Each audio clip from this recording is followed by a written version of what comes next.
Vibe coding and software development is an extremely hot topic these days. And if you're somebody who wants to start your first business, something that is vibe coded or something that you can create as a prototype of, I want to show you in this video how you can do and how you can approach something like this step by step. Now, I've seen a lot of people getting started with vibe coding in general, but in this video, I want to take you through the journey. If you are somebody who has very little experience with programming, how do you get started with it? How do you build your first prototype, first version? And how do you actually get it in hands of people? We'll cover everything in this video. A segment of this video is sponsored by TestSprite, which we will look at later in the video. Alright, so first things first is that you need an editor to write code or vibe code your software in, right? So there would be a bunch of setup things which we'll get out of the way really quickly. But what I want to start off with is that you need a software or you need an editor which is AI powered, like AI enabled. Now you have a bunch of options. You have VS Code with GitHub Copilot, you have Cursor, you have Zed, you have a bunch of these things. I recommend that if you are new, if you are somebody who was just starting off, you can just go to cursor.com/home, download it for your operating system and then launch it. So when you launch Cursor for the very first time, it might look something like this. There could be some obvious differences. For example, your Explorer could be, or the sidebar could be at the top, but it doesn't matter, right? So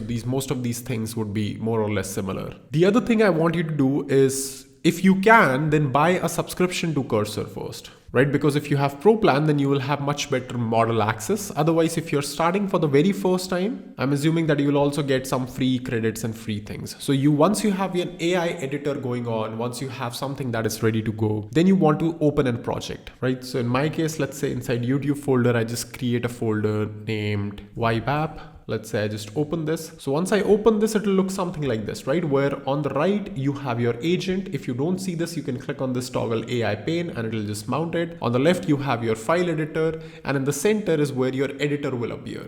Now, this is very important to get these parts right. And if you are confused, if you're not aware about this interface at all, I would recommend spending some time understanding how an IDE works in the first place. Inside of Cursor specifically, you will also have this agents tab, which is there. I would not recommend using it right now because I just don't use that as a developer, but I would definitely tell you the uses and when you should use, when you could use versus when you don't want to use, right? So once you're on the screen, the very first thing is that you have to be aware about certain things in technologies, right? So one thing which I personally believe is that you will be a far better vibe coder and a vibe developer if you already have somewhat of an idea about what things or what technologies are used where, right? So we'll go step by step. We'll build an example in this video as well. But let's say that you are trying to build something which is a game, right? So you know that a game on the web does not really require a backend unless you want to store data and so on. But at the same time, if you're building an app that requires sign in, like logging in or using Google or whatever, then you know that you need a backend and a database as well. So you have to be familiar with these words. I'm not saying that you have to know in depth on what these things are, but it's always good to be familiar with these words. That do you need a front end? Do you need a back end?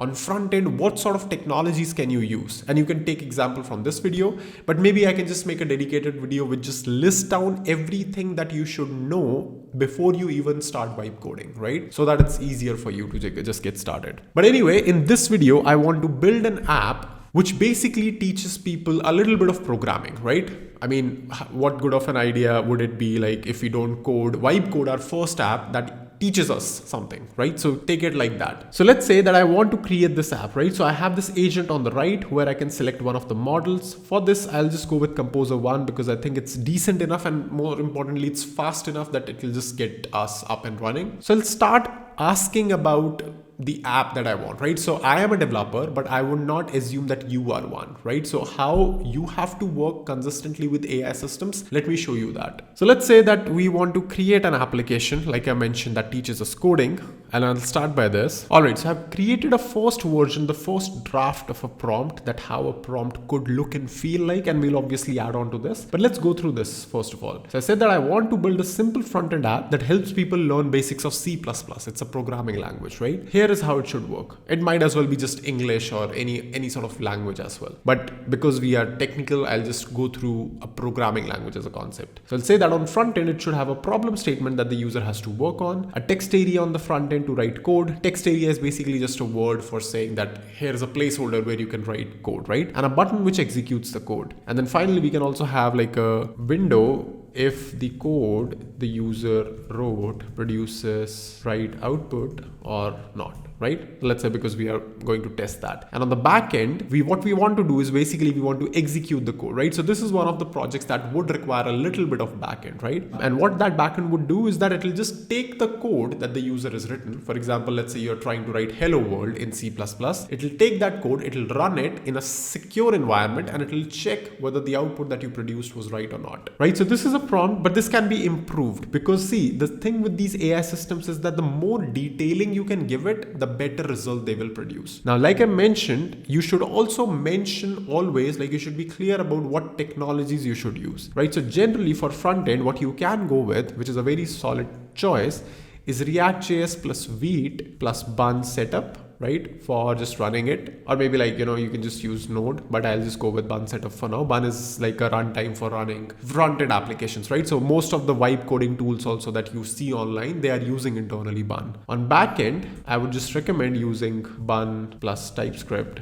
directly, right? So these two things that I have written, they also require you to install Bun first. So if you're not installed Bun first, what you can do is go to bun.com and you can just copy paste this line if you're on Linux or Mac OS, or if you're on Windows, you can just copy paste this line, right? So once you do that, you will see that in your command line, which you can toggle with control and the tilde symbol, which is the symbol 1 on the left of one key, you will see that you also have a terminal over here, right? And if you write Bun over here, you will see that Bun is running.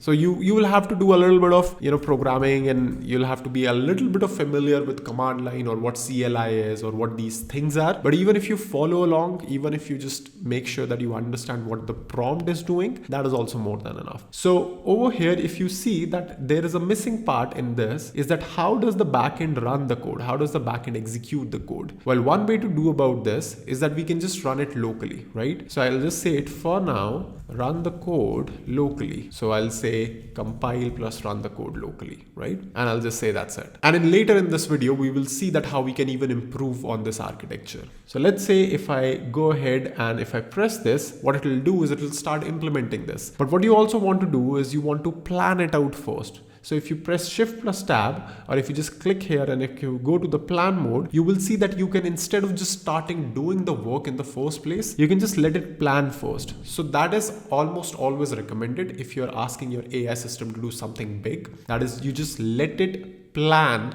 the things ahead of time, right? So you'll see that it's asking you questions, right, which you can answer. And according to that, it will just create up your plan. So the first question is asking me, how should problem statements be stored? Should I start with 1 to hard-coded problems or a JSON file that can be easily extended? I'll say that you can start with a JSON file. Again, some things that you should know about. JSON is just a data format for storing a bunch of data, right? For output comparison, should I compare exact string or allow white spaces? So in this case, I would say that we should allow white spaces as well, because exact string tends to get a little bit too strict, right? So let's see. It has created a plan for us almost immediately. C++ Learning App Implementation Plan.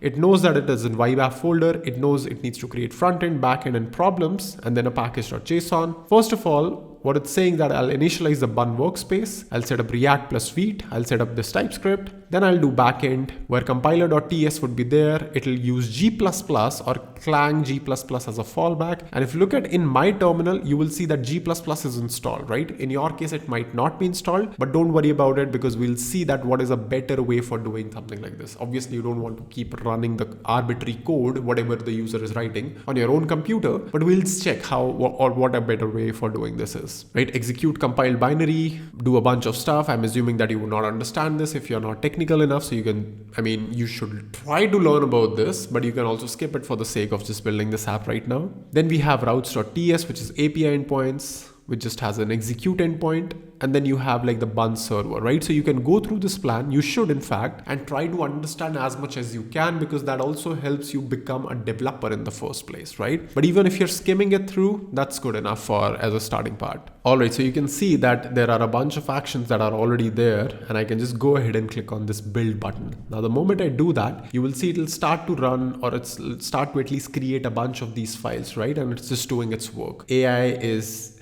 just doing its work. It's getting there. It's just starting to complete stuff. And it's almost like magic, right? Because this was something that was impossible, even if you look at like 2 years ago, 3 years ago. And now there are systems that can do something like this. So it's pretty great, but let's just wait for it to complete its implementation, and then we will get to the next steps. Now you see it has done a bunch of work already, and it has given me some instructions to start working on it, right? So it has said me to install the dependencies, start backend, start frontend, and then visit the URL. So what I'm going to do is I'm going to follow what it's saying. So first of all, it's asking me to do bun install, which I'll do, assuming that bun is already installed on your computer. You have visited bun.com to download this like I showed you already. So this is first step. Then it's saying me to run backend with this command. So I'll just copy this, run this in first terminal. You can create another terminal by clicking on this plus icon. Then I'll start front end by running this command now. And you can see that the moment I click on this command, it automatically opens this inside cursor itself, right? So for now, I'll just close it because I'll just open this in the browser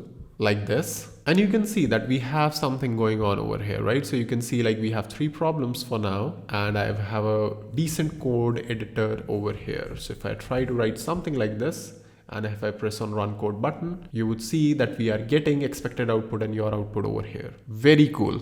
Now, once you have done something like this, the next step that I recommend is that you have to make your app secure, right? So the next obvious thing is that you ask it, is my app insecure by any chance? Like, is there anything that I should worry about? And when you're doing something like this, I would recommend that you shift from agent mode to ask mode, because in ask mode, your AI would not just go and plan out things, or it will not just go and make edits, right? So if you look at the answer that it has given to me, in this specific case, is critical security issues is arbitrary code execution, right? The app compiles and runs arbitrary C++ code on your server with full system permissions. Malicious code can delete file system, access sensitive data, and so on and so forth. So this is obviously bad. Like I mentioned, that ideally we would not want that, but you would have understood this even if you ask it about just with the, with the specific prompt. That's why I said, like, once you create the app, also ask the AI whether the app is secure or not, and just do a critical analysis of what can be improved in the app. Now it will give you a lot of these things as well. No resource limit, no rate limits, scores, wildcards, and so on. But what I feel personally is that these systems are better for understanding a broader sense of things, like what generally is right or wrong. But when it comes to specifics, like I mentioned, like, for front end, you should use bun and React. For back end, you should use bun, and so on. It's better if you are able to command them in those cases, right? For this case, for this specific case, I have a very good example that you can use. That is the platform Fermion, which is also my own company, right? So one of the things that Fermion allows you to do is have a sandbox, a coding sandbox that allows you to run this arbitrary code very securely, right? That is why I also picked this example, so that I can show you that how Cursor can also be used to implement with third-party systems. Now, I will skip you the steps in order to save you some time, but if you want to get your own sandbox implementation, basically you just have to sign up on Fermion on one of the plans. So if you do that, what will happen is that you will land into a dashboard, an interface like this once you sign up on Fermion. And if you go inside your settings and API and limits, this is where you will see your API key. Now, this is a key that I will obviously reset by the time you're seeing this, but this is the key that you will use in order to do sandbox creation and execution and doing all sorts of that work. Now in our case, because we want to execute C++ code, what I can do is I can go to the docs of Fermion, and if I go to docs, you will see that there is a code execution section, which is basically what we want, right? So over here you will see inside coding labs, you will have the ability to do code execution using coding sandbox, right? So this coding sandbox is what we want. And in this specific case, what we want is quick run. So I'm just skipping you some steps. You can discover this on your own, as well as if you just look around. But this quick run is what we want basically, right? So what I can ask, once I have this page, I can just copy this link and I can give it to Cursor. So I can say, can you implement this? My API key is this, right? So ideally, if you're trying to implement something external, what you have to have is obviously some sort of API access to that platform. And number 2 is the exact documentation resource that you can point Cursor with. If you're able to find these 2 things, I mean, obviously you have to also switch it to agent mode. I mean, I think I did it a little bit wrong. So you have to switch it to agent mode and run it again. But if you do this, if you have the right documentation and if you have the access, the API access, it could be anything. Like it could be some restaurant doing some sort of Google Maps thing. So you would need like a Google Maps API and so on. But as long as you can just point it to documentation, you would be able to just do work, right? And it'll obviously ask you for some of these commands. So I'll just click on this run because it's just adding sandbox package in this case. And let me run this again. And for now, it's asking me that it also wants to run a src index.ts this file. And it wants to check for this. Now, generally speaking, like if you're just wipe coding an application, you would probably not look at these warnings and you'll just keep on pressing run button. But it's a good idea that you every once in a while, you're able to just go over here. And if you're able to just get a sense of like what's going on. Now over here, a lot of things are actually going on, including so many errors in the code base. But the general idea is that I really don't want to open editor in this for as long as possible. That's why I'll just go ahead and just press it run so that it can just check on its own, right? I'll just press this as run as well and run again. All right, so it's giving us a lot of these files and a lot of things that are actually created. For now, I'll just click on keep all so that we keep all the changes for now. And if you look inside this, you will see that there are still a bunch of errors, right? For now, I'll just go back to my terminal. I'll run backend again. And in the new terminal, I'll run frontend again. And I'll open this in my browser again, give it a refresh. And now you can see that once we have implemented this sandbox over here, if I write something like this, and if I run code, you will now see that this is getting executed somewhere else, right? So even if I do like a malicious command or a dangerous command, it will not impact my system. So that is one way of securing it. But security itself is not enough, right? Because you also need to test out how these things are working, and simple enough apps can be tested manually. But as you are building this app, which we will, you will see that it gets increasingly complex with time. So for that, we have platforms like TestSprite, which allow you to test your applications end to end just using your editor. So TestSprite is an AI agent that tests, fixes, and validates your software. And let's see how we can add it in our current cursor workflow. So first things first, you have to have an account on TestSprite. So once you have an account and you are logged in, you will see a dashboard which looks something like this. And next is that you have to start by testing locally with MCP, right? I'm going to skip quick install and I'm going to do full instructions with docs so that we understand exactly every step that we are doing. So what we have to install basically is a TestSprite MCP server. So MCP, if you think about it in a simple way, just like I showed you this API, right, which we use to execute our code, Fermion API for insecure code execution, so that our own system is safe. Similarly, MCP you can think of as a way, it's an API for your AI to use, right, for something to control or something to get access to programmatically. So if we install TestSprite MCP, what will happen is that the AI would be able to use TestSprite effectively for testing your application. And you can see in the supported technologies in front-end frameworks, React is there, and even in backend, Node.js is there, which is what we are exactly using. Let's just get to the installation bit where it'll show you how to install the MCP server. So first thing is that you have to go to your dashboard, and inside API keys, you have to get a new API key. So I'll go to API keys and I'll create a new API key here, let's say, which is cursor key for now. So I'm going to copy this and I'm going to show this to you right now, but I will invalidate this and I'll close this for now. And if I go back to this, you will see that now we can move on to the cursor step. So you can see now we have one-click installation or a manual installation. So a manual installation requires you to create a cursor configuration. A one-click installation does that for you. So let's go back to the manual installation for now and let's just copy this payload. So what I'm going to do is press this Command Shift J to open cursor settings, and I'm going to go to tools and MCP, this section over here, and I'll add a custom MCP over here. So you can see once we do that, we are taken to an editor where I can add these MCP servers, right? And I have to paste my API key over here, which was this exact string that I just pasted right now. All right, and once you go back, you will see that the TestSprite MCP is now active, and you can see like a bunch of these tools, right? So you can think about that your AI now has access to these APIs. The way to think about MCPs is sort of like APIs only, that your AI is able to access these APIs. It has additional settings for cursor sandbox mode. So we want to probably do this as well. So we want to go to cursor settings, which we are already in, go to agents, auto run mode, and change this to ask everything instead of auto run and sandbox, right? So once this is done, we can try testing stuff with TestSprite, right? So let's just take it up and let's just send this as a message. And obviously I can also just tell it that my front-end app is already on localhost 5173, and let's see what happens. So it's planning its move, and now it's asking me to run this TestSprite bootstrap test, right? And I've set this to ask every time, so I will be able to run this. Let me just click on this, and you can see that TestSprite has started something. It has given us this UI over here, which is what would be used for our further testing, right? So I have to configure that this is a front end, it is a code base. I don't have to give this because the API is already there.